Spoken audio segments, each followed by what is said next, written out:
Olá, você que nos acompanha, este é o Fono no Recreio. Meu nome é Vinícius Fontanella. Olá, eu sou a Cleo Matos. Olá, eu sou Daniele Bauer. E hoje no Recreio eu estou com o Dr.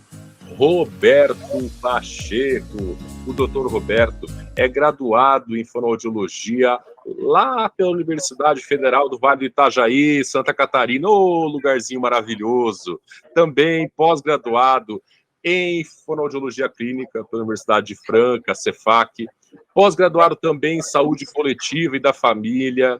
Especialista em linguagem, especialista em motricidade orofacial, mestre em ciências da linguagem, especialista em terapia tradicional chinesa, acupuntura e massoterapia, coordena o Instituto de Audição e Terapia de Linguagem, o IATEL de Santa Catarina, e é presidente da GEFA-MTC, que é o Grupo de Estudos de Fonoaudiologia e Medicina Tradicional Chinesa. Ministra aulas como professor brasileiro convidados para a Universidade de Zhejiang, na China. Olha só que chique, gente. Autor do livro Fonoaudiologia e Acupuntura, Medicina Chinesa. Também do e-book Acupuntura para Além das Agulhas, Praxis, Ciência.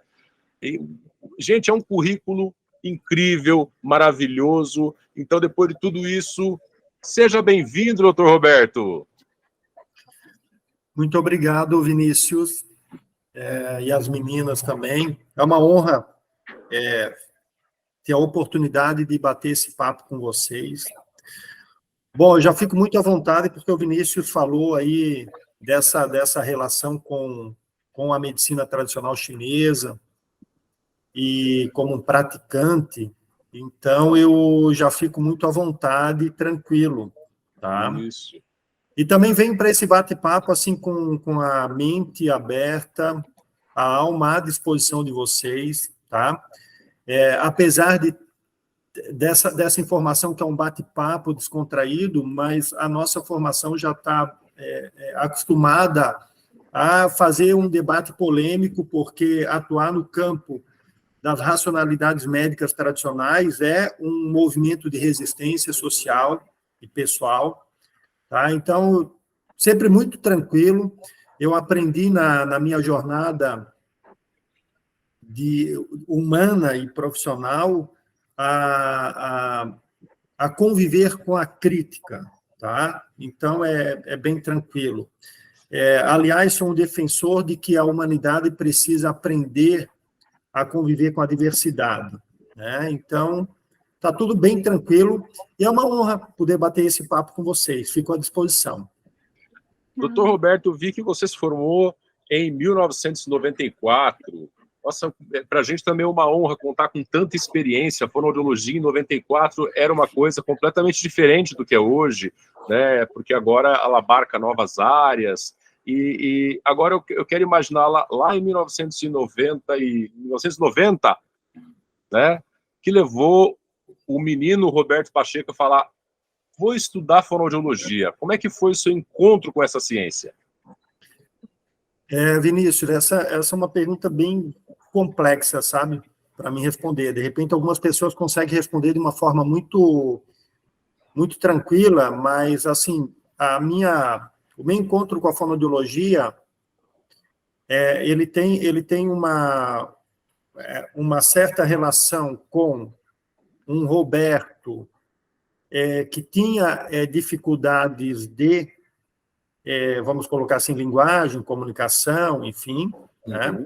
E que tinha passado pela fonoaudiologia na sua pré-adolescência, na sua infância e pré-adolescência, e que acabou me motivando a buscar a fonoaudiologia não somente como uma possibilidade de autoconsciência e de autoconhecimento, mas também já como uma crítica a uma fonoaudiologia a qual eu tinha passado como paciente que sabia que estava errada.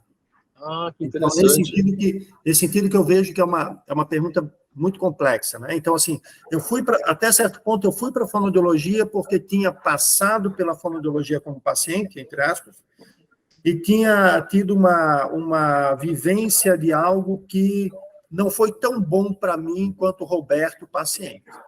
Então, ou seja, ao mesmo tempo que eu busco me conhecer na fonoaudiologia, eu já entro na fonoaudiologia para fazer uma crítica à fonoaudiologia. Entendi. Então, normalmente as pessoas, elas vão porque elas passaram e tiveram uma experiência legal, mas você não teve uma experiência legal e falou assim, cara, eu vou ser um fonoaudiólogo melhor do que aquele que eu tive. Isso mesmo. Olha que interessante. Exatamente isso. Ou seja, então estou falando isso, então já dá para ter uma ideia que foi algo marcante na minha personalidade, na minha formação, né? E e até agradeço essa tua pergunta, Vinícius, porque assim, isso é fundamental para entender hoje a obra do Roberto, enquanto fonoaudiólogo, enquanto autor, enquanto especialista em racionalidades médicas tradicionais, tá? Então, acho que vai nessa... E eu preciso também situar, assim, já na minha formação humana como um adolescente, lá na década de 80, 90, eu também tenho uma formação filosófica anarquista muito forte, né? E isso significa, então, que eu entro na formação de fonoaudiologia com toda essa questão pessoal e anárquica. E quando eu falo anárquica, é assim, o que é um anarquista, de uma forma bem simples? É uma pessoa que tem o entendimento de que a vida deve ser conduzida pela sua própria consciência. Ou seja, nós não precisamos de governantes de nenhuma espécie. E para que isso ocorra, a pessoa precisa investir na sua autoconsciência. E é nesse momento que tem encontro com o Roberto, que foi paciente, né? Então, ou seja, um anarquista precisa o tempo todo estar investindo a sua vida para o movimento de autoconhecimento e de autoconsciência. É porque ao mesmo momento que uma pessoa tem uma filosofia assim, ela é sempre, do lado bom e do lado ruim, escrava das suas próprias escolhas. Sim. Pro lado bom e pro lado ruim. Então, seria você criar um sujeito autossuficiente e responsável por tudo. É interessante essa filosofia, eu acho interessante. E como foi, então, assim, depois que você foi já com essa... Porque todo mundo é um sujeito histórico, né? Todo mundo é um sujeito histórico, o senhor também. E como foi a sua caminhada pela graduação, as áreas que chamaram sua atenção? Eu me envolvi com tudo na fonoaudiologia, mas o meu caminhar dentro da fonoaudiologia foi sempre marginal. Ou seja, ele foi sempre como uma crítica ao convencional. Sim. E para que eu pudesse sobreviver, não apenas na fonoaudiologia, mas para que eu pudesse sobreviver na academia, porque a academia é um espaço para desenvolvimento do preconceito. Tá? Então, para que eu pudesse sobreviver na academia, eu tive que aprender a fazer a crítica, a receber a crítica, mas eu tive que fazer a seguinte estratégia: eu tenho que ser um aluno destaque. Né? Não para que eu pudesse ter poder, porque eu sou crítico ao poder, mas para que eu tivesse possibilidade de terminar o curso. Né? Então, assim, eu fui sempre muito estudioso, né? Muito pontual, muito disciplinado, e isso me dava a liberdade de conseguir caminhar pela marginal. Fazer a sua própria caminhada, digamos assim. Isso. Tá? E aí eu acabei, ainda há pouco você me apresentou, Vinícius, eu falei, você apresentou eu como especialista em motricidade e linguagem. Eu passei pela motricidade, passei pela linguagem, trabalho hoje com audiologia também no Instituto de Audição, passei por fonoaudiologia preventiva, trabalhei em hospital, fui professor na universidade, ou seja, eu passei basicamente por todas as grandes especialidades da fonoaudiologia, trabalhei com educação, com saúde, tive clínica, né? E fiz esse caminho justamente para poder vivenciar mesmo, conhecer. Né? Eu sou um defensor que a faculdade ela te aponta algumas possibilidades e você tem que aprender fazendo. E é preciso ter cuidado nessas possibilidades que a faculdade te aponta, porque ela já te aponta algumas possibilidades dentro de um mecanismo de poder, daquilo que a academia, e que hoje nós falamos de educação, ciência, universidade e tudo mais, quer que você reproduza na sociedade. E é nesse sentido que eu falo que eu sempre busquei seguir pela marginal, né? Uhum. Tá? Entendi, doutor. E assim, depois que você concluiu a graduação, você falou que estava buscando uma racionalidade diferente, uma crítica à racionalidade ocidental, médica, estabelecida, como posso dizer, alopática, né? E aí você saiu da graduação, como é que foi, então, o começo dessa sua caminhada, o seu encontro com a medicina tradicional chinesa? O senhor gostaria de comentar isso com a gente? Sim. O encontro com a medicina tradicional chinesa, ela veio como uma continuidade do meu envolvimento com a bioenergética. Tá? Uhum. Isso já desde o começo da faculdade. Na verdade, antes da faculdade de fonoaudiologia, porque eu já vinha de uma formação com a educação física, né? Eu me formei técnico em educação física, numa época que tinha o ensino médio de educação física. Então, me formei com educação física, fui professor de natação. Então, eu chego na fonoaudiologia já com conhecimento de bioenergética, de psicomotricidade, de psicanálise, e a partir desse estudo e conhecimento, eu me aproximo da medicina tradicional chinesa. Tá? E aí vou conduzindo a minha formação em fonoaudiologia, me formo, saio da faculdade, como todo jovem sai da faculdade, precisa sobreviver. Como bom anarquista que sou, eu não herdei nada na minha vida e sou contra herdar, né? Não eduquei, tenho 2 filhas, não eduquei as minhas filhas para isso, né? Então, a vida é relação mesmo, é construção social, é participação. Então, saio da faculdade, eu tenho que me sustentar. Me formei aos 24 anos de idade, já com uma filha pequena. A mãe das minhas filhas também é fonoaudióloga. E aí vou trabalhar e continuo sempre esse trajeto e essa busca pelo conhecimento da medicina tradicional chinesa. Também outras medicinas tradicionais, mas por paixão mesmo a medicina tradicional chinesa. E aí vou tentando fazer algumas junções, algumas articulações, começo a ter um espaço em algumas realidades, em outras eu começo a ter portas fechadas, isso também faz parte da vida de todo profissional, e vou assim construindo meu caminho até chegar na criação do GFMTC, que é esse grupo, essa associação, né, a qual hoje eu tenho a honra de presidir. Você gostaria de falar para a gente sobre essa associação? O GFMTC, ele começa como um grupo de estudo dentro do IATEL, que é uma organização não governamental, e que atua com fonoaudiologia e práticas integrativas de saúde. Então, ele começa como um movimento a Cristiane e o fonoaudiólogo Daniel, o Cedo, que hoje não faz mais parte do nosso grupo, está trabalhando numa outra cidade, mas começa como um grupo de estudo, com o objetivo de se fortalecer, porque nós tínhamos, até certo ponto, nós recebíamos uma certa crítica infundada do Conselho de Fonoaudiologia. Então, a gente buscou se fortalecer, né, somar força. E desse movimento, isso acontece em 2015, em 2020, isso ganha um volume e a gente se constitui como uma organização não governamental. Então, ela se torna uma associação legítima. Hoje é a única associação do Brasil legalmente reconhecida para fazer pesquisa e promover o ensino livre de fonoaudiologia e medicina tradicional chinesa. Tá? É legalmente constituída.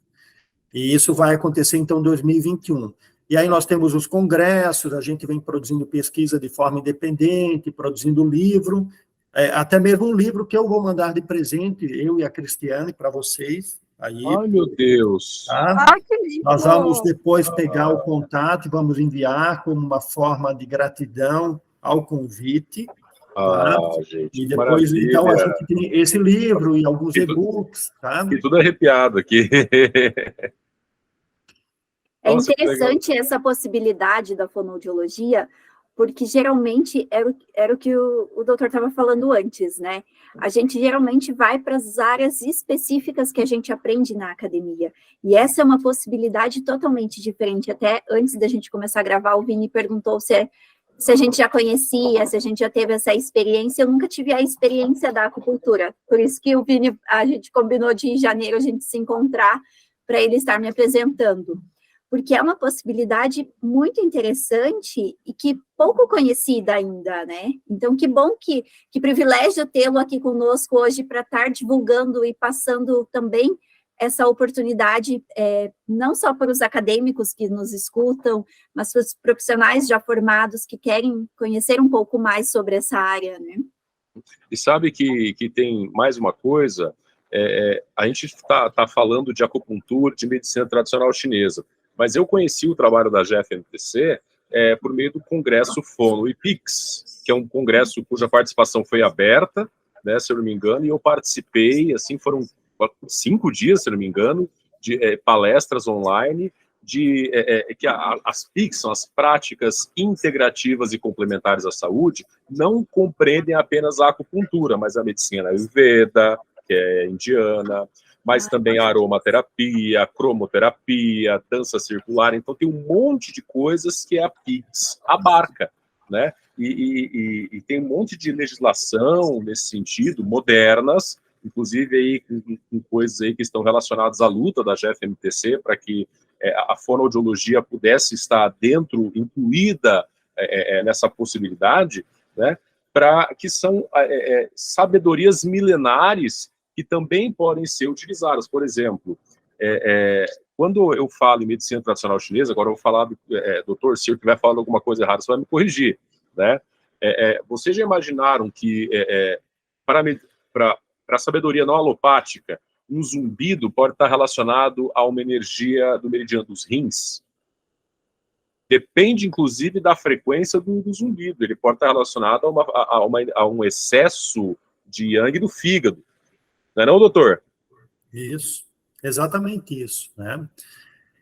Ou seja, tudo aquilo que a gente estuda na fonoaudiologia, então aqui o exemplo do zumbido, todo sintoma fonoaudiológico vai ter uma relação com todos os sistemas físicos e emocionais. E não somente com isso, mas, acima de tudo, com o ecossistema que vivemos. Tá? E que isso a gente está falando de uma saúde, de uma medicina extremamente moderna, mas que na China já se estudava há 5, 6 mil anos atrás. Então, o que a gente tem defendido é que a fonoaudiologia ela precisa sair da caixa e entender que hoje não se pode mais pensar a saúde apenas de forma isolada. Então, eu falo assim, o fonoaudiólogo não atua com cabeça e com boca, ou com boca e ouvido. O fonoaudiólogo atua com o sujeito que é biológico, que é psicológico, social e espiritual. Essa é a nossa função. Perfeito. E se a gente olhar para a nossa formação convencional na fonoaudiologia, a própria organização da profissão em especialidades, né? E aqui vocês podem ficar à vontade para fazer qualquer crítica, porque o que eu vou falar, de repente, vai ser um pouco chocante, mas, assim, a organização da fonoaudiologia por especialidades, ela é ridícula. Ela está seguindo um modelo que não deu certo, que é o modelo da medicina, que não deu certo. Hoje está se falando em medicina integrativa, né, e diversas outras formas de corrigir esse erro. E a fonoaudiologia insiste em copiar da medicina o que não funciona. Infelizmente, não copia o que funciona. Então, vamos supor, qual é o limite de MO e linguagem? Qual é o limite de linguagem e audição? Entendeu? O limite entre isso que se coloca como especialidade é justamente a força da fonoaudiologia. Ela nasce fono-áudio. Ela não nasce audiologia, o fono. Uhum. Né? Então, ou seja, a gente é crítico a essa forma de pensar a fonoaudiologia pela especialidade. Você não tem como trabalhar só com zumbido, só com a voz, só com um exercício motor. Né? Você trabalha com um sujeito que é um sujeito de linguagem.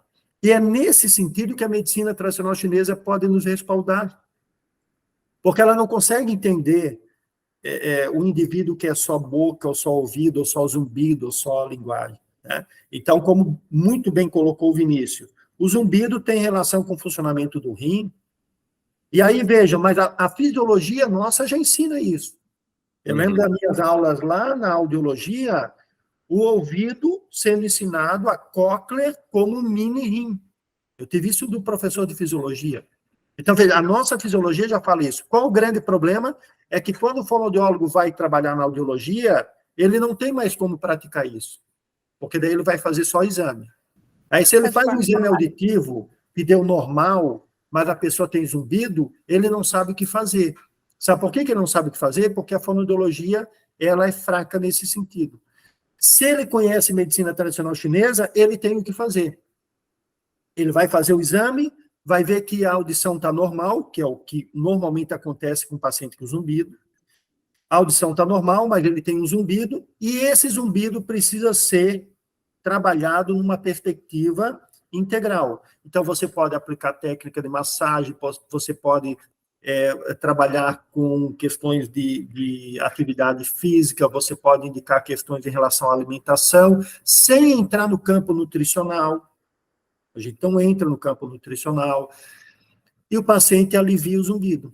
Tá? Então, é esse encontro que a gente tem tentado fortalecer entre fonoaudiologia e medicina chinesa, e aí também faço, até fico muito feliz que o Vinícius tenha participado do congresso. Realmente é um congresso, são 5 dias de congresso, com atividades gravadas à tarde e à noite, atividades ao vivo.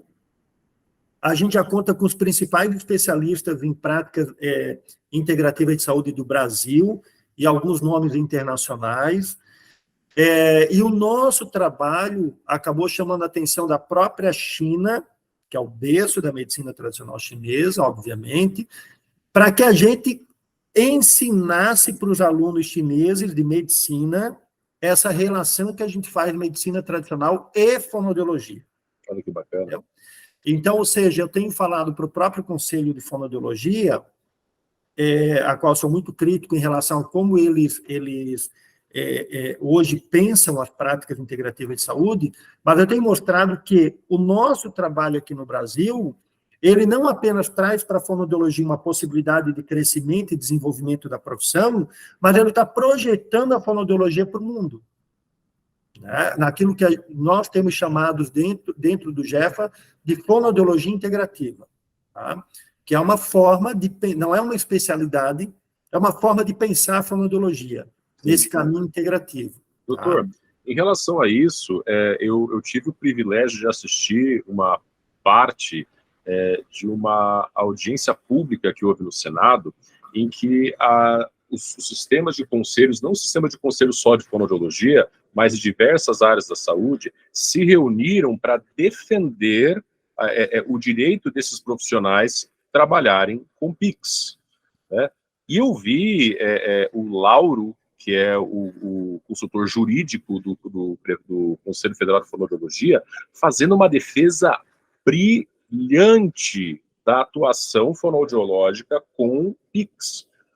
Desculpa, não quero puxar a sardinha para o meu lado, mas de todos, até lá, nutrição, enfermagem, isso, aquilo, mas o cara da fonoaudiologia, Lauro, grande abraço para você, porque ele fez uma defesa brilhante. Então, eu como admirador da medicina tradicional chinesa, eu bati palmas com as mãos e com os pés de tão bonito que foi a defesa que ele fez. Então, de repente, hoje, essa crítica que você fez caminhou para que houvesse uma convergência, o senhor não acha? Quem sabe? Porque, eu falo quem sabe, porque, assim,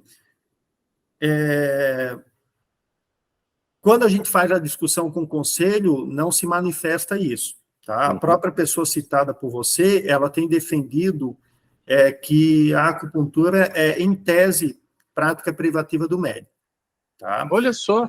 Mas, lógico que, no âmbito do Senado, e a gente também vem participando dessa discussão, no âmbito do Senado, que os conselhos precisam somar força, né? Então, e a gente entende isso, lógico, a gente tem feito esse debate, Mas, quando a discussão é interna, não acontece isso, tá? E nós temos no GEF-MTC, tem uma aula que, se eu não estou enganado, o título é assim, tudo sobre PIX que o CFFA não fala.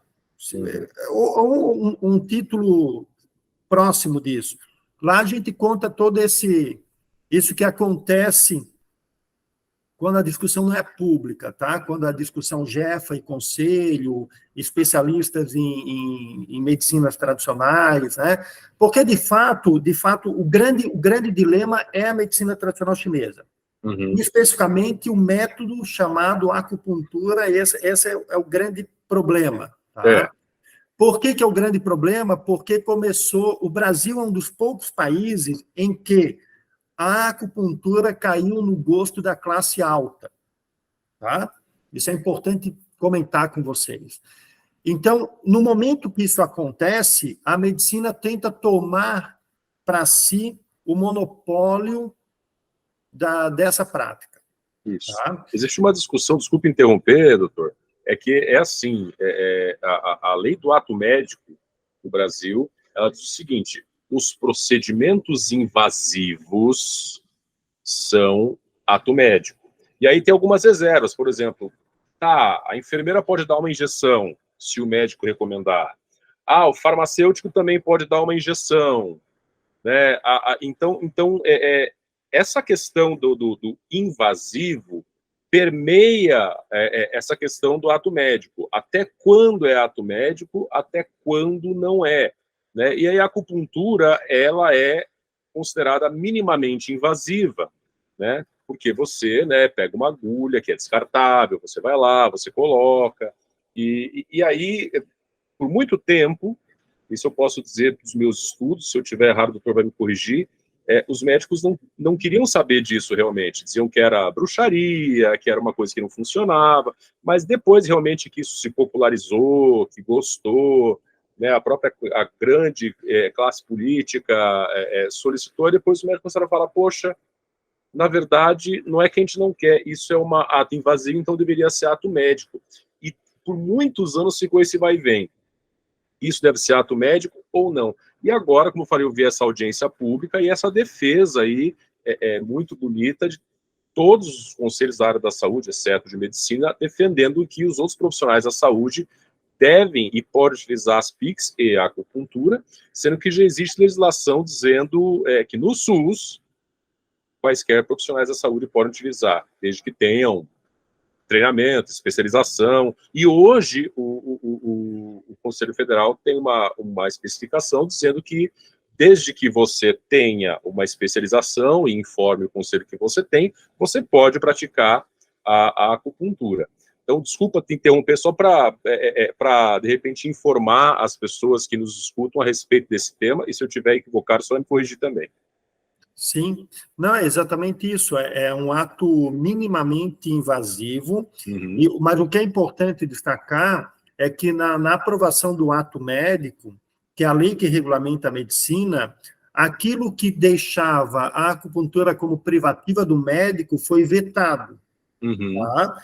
E foi vetado com base na Política Nacional de Práticas Integrativas, de 2006, e foi vetado por outras questões, porque o ato minimamente invasivo não é prática exclusiva da medicina, tá? Então, ou seja, não é... Então, eu sempre falo assim, não é privativo do médico, porque não está como privativo na lei que regulamenta a profissão do médico. Obrigado pelo esclarecimento, doutor. Isso, então, foi vetado. Então, passa a ser uma atividade livre, porque não está regulamentada. Esse é um outro detalhe muito importante, viu, Vinícius? Que é assim, qual é a discussão que acontece hoje no Senado? É para regulamentar a medicina tradicional no Brasil como uma nova profissão. Tá?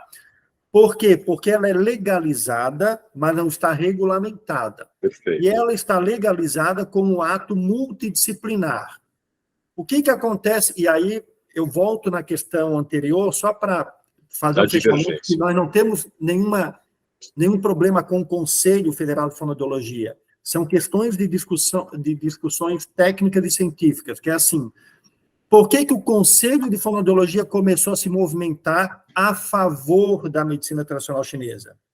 Simples, porque se ela se tornar uma profissão regulamentada, da forma como está sendo proposta, a fonoaudiologia vai perder.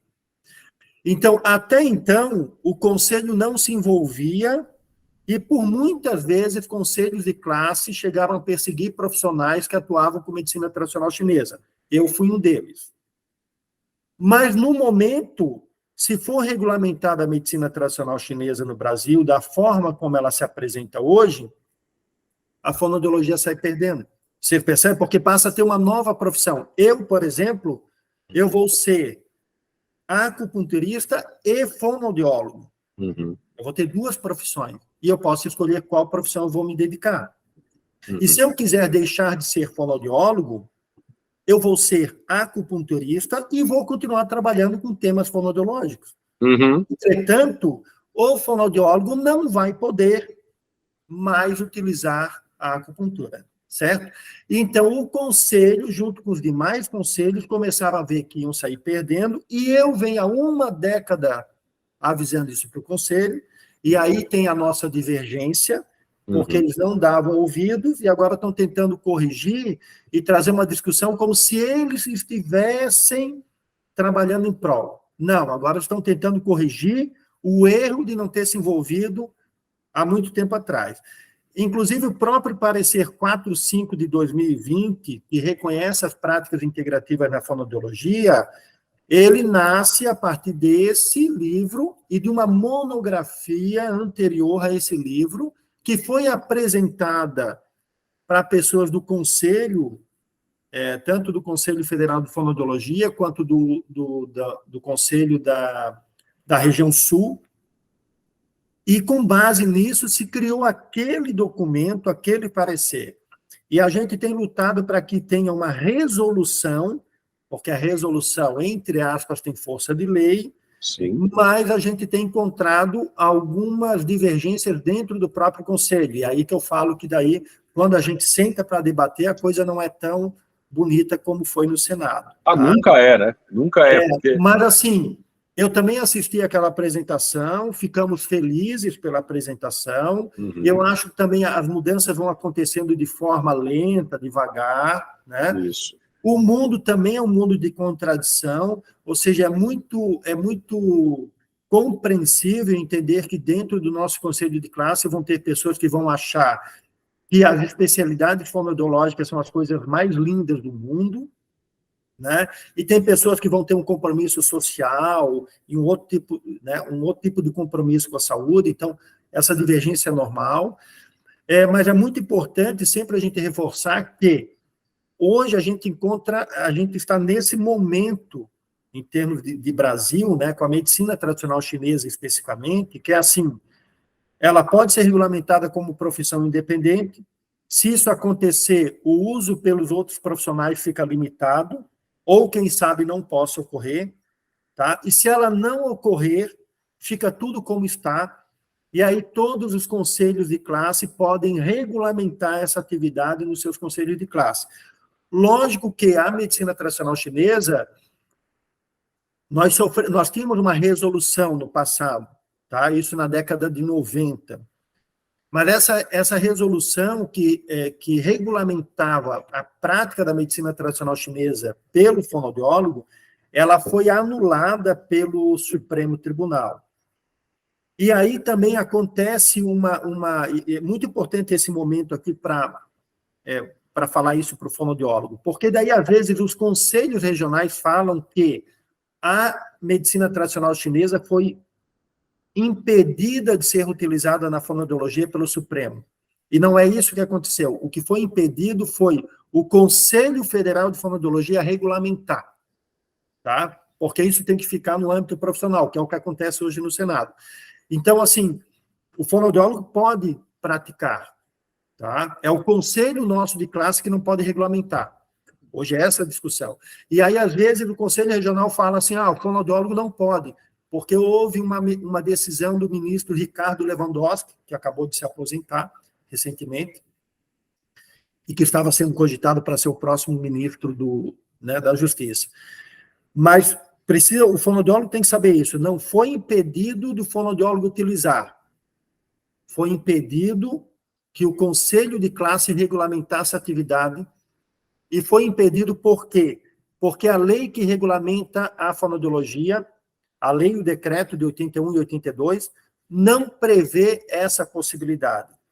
Então, com a saída para o conselho de classe nosso, e essa é a discussão que a gente faz com o conselho de classe, o CFFA, é que precisa modificar a lei que reconheceu a atividade do fonoaudiólogo. Tá? Se isso vier a acontecer, fica mais fácil a gente regulamentar atividades como práticas integrativas de saúde. Então, olha, gente, para a gente olha só que bacana a gente trazendo tanta essa visão. Nós aqui do Fono no Recreio, nós somos assim admiradores do trabalho do conselho, mas o conselho ele sempre congrega pessoas, como tem que ser, porque se ele não for assim, ele vai virar uma coisa ditatorial, né, que é uma visão só, mas ele realmente congrega pessoas que têm opiniões divergentes, e aí se conversa, se debate, e as forças que ganham o debate que formam uma opinião do conselho. Mas, então, como é de se imaginar, lá dentro há diversas discussões. E é muito importante para a gente aqui trazer essa... considerando que o nosso podcast é sobre carreira, sobre possibilidades, nós trouxemos, ainda nessa visão das especialidades, agora trouxemos aí uma pessoa que tem uma visão oposta, que traz aí uma visão que acho que o fonoaudiólogo deve ser mais integralista, tem uma visão mais holística do ser humano, não esse pedaço ou aquele pedaço, né, a visão do Dr. Roberto, e também essa possibilidade de atuação do fonoaudiólogo, de também trabalhar com as práticas integrativas, especialmente a medicina tradicional chinesa, a acupuntura, a moxa-bustão, né, que são tantas... É engraçado, eu tenho uma história para te contar. Eu estava em uma situação, estava em Londres, e eu tinha umas colegas que dividiam a casa, a gente alugava quarto lá, né, que lá é muito caro, e elas estavam com cólicas, não sei o que, ela falou, olha, isso aí, e ainda mais que Londres é uma cidade úmida e fria, né, então invasão de fator patológico externo, com frio, com umidade, né, frio e contração, tem tudo a ver, né, então eu falei, isso aí com moxa-bustão é fácil de tratar. Falei, vou atrás de comprar uma moxa aqui. E fui lá para a região do Leicester Square, para Chinatown, para buscar a tal da moxa. Eu chegava naqueles lugares onde se pratica acupuntura, mas aquelas meca acupuntura, sabe? O cara entra, o cara não faz uma anamnese, ele só coloca quaisquer agulhas, faz com sambal, sabe? E depois o cara vai embora. Eu chegava, vocês têm uma moxa para vender, os caras? Não, você sabe aplicar moxa? Você não quer trabalhar aqui? Não, ninguém mais sabe fazer isso. E eu ia no próximo. E eu ia no próximo. E eu ia no próximo. E os caras, você sabe trabalhar com moxa, cara? Nossa, os caras aqui não sabem mais, você não quer trabalhar aqui? Aí, por fim, eu achei um lugar onde a pessoa tinha moxa, ela falou, você não quer levar a caixa inteira, porque isso aqui não sai. Sendo que os caracteres de acupuntura seriam zendilfar, perfurar e aquecer. Então, faz parte da mesma coisa. Da mesmo, né, a acupuntura também sofre com isso, né, com, tipo assim, com uma popularização que descaracteriza a filosofia toda. Aí depois, enfim, comprei uma moxa, um bastão de moxa que eu queria, fiz um protocolo ali e as meninas ficavam muito de cara que fazia passar a cólica delas e entre outras coisas, acupressão no Sanjiao, que é o BP6, e aí elas ficavam de cara. Então, eu tive algumas histórias assim, e trazer nesse podcast essa possibilidade de atuação do fonoaudiólogo, que ele pode ter essa visão tanto integrativa, se assim ele convier, se assim ele pensar, e se identificar com essa abordagem, como utilizar dentro, se ele entender que ele deve ser um especialista, dentro da sua especialidade, ele pode utilizar a acupuntura como um instrumento nesse tratamento fonoaudiológico. Doutor Roberto, pergunto para você o seguinte, se você encontrasse um indivíduo que falasse assim, doutor, eu sou um adolescente, eu estou pensando em, de repente, fazer fonoaudiologia, você acha que eu devo fazer? O que você diria para ele? Que a gente deve sempre buscar fazer aquilo que a gente está apaixonado, como um bom anarquista. Então, assim, eu tenho os meus dilemas com a fonoaudiologia, obviamente, como eu tenho com a vida, mas, assim, acho que a gente tem que fazer aquilo que está afim, tem que viver aquele momento. Eu acredito que eu tenho, como fonoaudiólogo, eu estou numa das profissões mais bonitas do mundo, né? Que é a compreensão de que nós somos linguagem, e que linguagem é muito ampla, né? E que a gente estuda muito pouco sobre isso, por isso que eu acho que todas as especialidades que a fonoaudiologia hoje determinou, todas se encontram na linguagem. Então, eu ia falar para ele fazer e ser feliz com a fonoaudiologia, tá? Com toda certeza. Bom, gente... Doutor Roberto, agora deixa eu falar também, porque eu tô estarrecida aqui. Dani, por favor. Sim, eu tenho que falar. Doutor, assim, ó, eu, enquanto estudante de fonoaudiologia, né, rumo à colação, eu tenho muito essa visão, e os meus colegas sabem disso, e eles também têm essa visão do todo, né, que eu sempre falo aqui, sempre falei nas aulas, que eu não consigo ver a pessoa de forma isolada, eu não consigo ver o meu paciente de forma isolada, não consigo ver só a cabeça, não consigo ver só o pescoço, não consigo ver só a fala, não consigo ver só a audição, então é o todo. Mas hoje, quando o Vini falou da acupuntura, eu fiquei assim, mas que sabe, parece assim, não fecha, não. E agora, escutando o senhor falar, eu estou me sentindo uma formiguinha. O quanto eu preciso estudar mais, o quanto eu preciso olhar para essa visão integrativa, porque assim, ó, realmente, na graduação a gente não tem essa visão, na graduação a gente não recebe essa oportunidade de discutir toda essa visão que a gente precisa ter do sujeito, mas o quanto nosso podcast está sendo importante para a gente ampliar a nossa visão, gente, nós daqui do podcast e de todos os nossos colegas que estão na graduação, que estão pensando em entrar para a graduação e dos já formados, né, porque eu acho que o quanto é lindo a gente, enquanto profissional, conseguir ver que a gente pode aprender mais, conseguir perceber o quanto a gente precisa buscar mais, pensando na reabilitação do nosso paciente, pensando na nossa qualificação enquanto profissional. Estou apaixonada, com certeza vou buscar conhecer muito sobre essa visão integrativa e principalmente sobre a questão da acupuntura. Vini, já está aí, ó, colocado na responsabilidade de trazer toda essa informação para mim e para a Cleo, porque a Cleo também não é muito adepta, né, Cleo? Não sabe. Bem-vindas. Ainda não conhecemos muito essa área. Mas assim, ó, eu estou. Vamos conhecer. Encantada. Agora a gente vai ganhar um livro, né, Dani, para conhecer um pouco mais, então. Com certeza. Buscaremos mais informações e eu acho que assim, ó, agradecer muito, muito, muito ao senhor por toda essa contribuição no dia de hoje, todas essas divergências de pensamento e muitas vezes divergências de ideias são importantes para o crescimento de todos, né? Eu acho que não é uma questão de estar certo ou estar errado, mas de defender uma visão e de buscar aquilo que a gente acredita e mostrar o quanto aquilo é importante. Eu acho que agradecer muito, muito, muito pela sua participação. Com certeza o senhor contribuiu demais com o nosso grupo aqui do podcast, com o pessoal que está escutando e com a fonoaudiologia.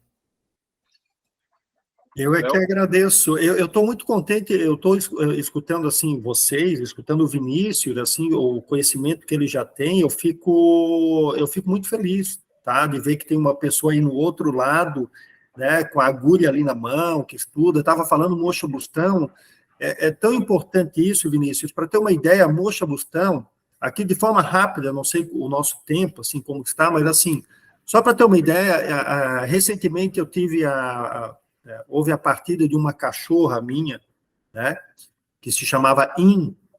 Olha e ela adoeceu e sabe como que eu fiz o processo de eutanásia dela? Eu fiz com Mocha Bustão. Aplicando a técnica Mocha Bustão, ela fez a partida dela comigo, sem eu precisar usar nenhuma ferramenta convencional. Por que eu estou falando isso? Porque Mocha Bustão, que a mocha, a Artemisia chinesa, ela é da família da losna, da nossa losna, uma planta indígena, que é parte dessa planta que é usada na bebida absinto. que é a parte que dá uma certa alucinação, torpor na pessoa. É uma planta medicamentosa que tem diversos efeitos, e a técnica moxa-bustão é utilizada para coisas muito profundas, tá? Para uma dor física, para um problema emocional, e até mesmo para a partida dessa dimensão para outra. Então, por exemplo, olha a ferramenta que a gente tem quando a gente pensa em saúde paliativa, em reabilitação de casos graves. A gente tem uma ferramenta, o uso da ferramenta é simples, mas o conhecimento é muito profundo. Tá? E eu acho que esse encontro que é bonito, com as medicinas tradicionais, a gente vive numa época, num momento que a gente precisa, o mundo todo está buscando resgatar aquilo que foi anulado por diversas razões históricas, né? E o saber tradicional tem sido resgatado. É esse encontro que a gente tem defendido, da ciência moderna com o saber tradicional, que respeita o homem em todas as suas dimensões, o humano em todas as suas dimensões. Tá? E é nesse sentido também que as divergências são sempre bem-vindas. Então, né, a Dani comentou isso também, e é isso mesmo. Então, a divergência, não há problema. A gente precisa somar forças para combater o mal na humanidade. Isso sim. Mas formas de pensar, de entendimento, acho que isso tudo se resolve. Né? E aí a nossa crítica também no sentido que a academia cada vez aperfeiçoe mais a sua habilidade de ser uma academia, ou seja, de escutar a diversidade, de conviver com a diversidade. É isso que a gente também tem tentado defender as PICs na universidade por conta disso. E um canal como o de vocês é fundamental para que a gente tenha esse alcance, tá? Porque precisa, hoje o mundo moderno precisa, né, dessas ferramentas e que a comunicação aconteça também numa linguagem que faça o outro se sensibilizar. Só para ter uma ideia, nós precisamos, enquanto profissionais da saúde, entender que hoje o que mais mata e adoece é uma coisa chamada iatrogenia. Ou seja, o que mais mata e adoece são as consequências daquilo que nós defendemos como tratamento de saúde convencional. Ok? E a fonoaudiologia, ela não está distante disso. E eu já faço uma ponte com o começo aqui do nosso bate-papo, o que motivou o Roberto a ser fonoaudiólogo, quando eu falei que tinha uma vinculação com o pessoal, que é assim, hoje a forma de um fonoaudiólogo se posicionar com o seu paciente, com a criança que ele atende, pode decidir o destino daquela pessoa no seu viver. Isso, e decidir no sentido negativo, eu estou falando. Aí isso vai ser uma iatrogenia. Então, o Vinícius ainda há pouco falou do ato minimamente invasivo na acupuntura. Tem um texto que se chama Pacto da Mediocridade, onde eu falo que a palavra, que é um objeto do nosso trabalho, ela é muito mais invasiva que uma agulha. É verdade. A palavra que nós usamos lá com o nosso paciente, com a família do paciente que a gente atende, ela é extremamente invasiva. Então, ou seja, nós temos que... Hoje, a visão aberta de pensar a saúde integrativa é fundamental para que a gente tenha menos iatrogenia e, com isso, uma saúde melhor na sociedade. Tá? Maravilha, gente. E com uma palavra poderosa dessa, um questionamento profundo, eu também gostaria de agradecer ao tempo do Dr. Roberto Pacheco, um cara muito ocupado, à frente de tantas coisas, um super especialista, um cara tão estudioso, autor de livros, que dedicou um tempo dele para falar desse conhecimento profundo que ele tem para contribuir. Léo? Só agradecimento também, muito obrigada, Dr. Roberto, pela sua disponibilidade de vir aqui nos mostrar essa, como já falei no começo, essa possibilidade. Gostaria de agradecer também o Vini por nos apresentar, porque, como a Dani disse, nós ainda não conhecíamos essa área, não sabíamos dessa possibilidade na fonoaudiologia, e hoje está sendo, assim, uma grande descoberta para nós. Então, muito obrigada, Vini, por nos apresentar esse excelente profissional, Dr. Roberto, e com certeza, como a Dani já mencionou também, vamos estar buscando conhecer um pouco mais sobre todas essas técnicas integrativas que realmente a gente pode agregar no nosso dia a dia, na nossa prática clínica, para trabalhar o nosso paciente como um todo, em geral. Né? Então, muitíssimo obrigada pela sua participação, quase meio-dia aqui para nós, né, por Rapaz, Saídas. Tá.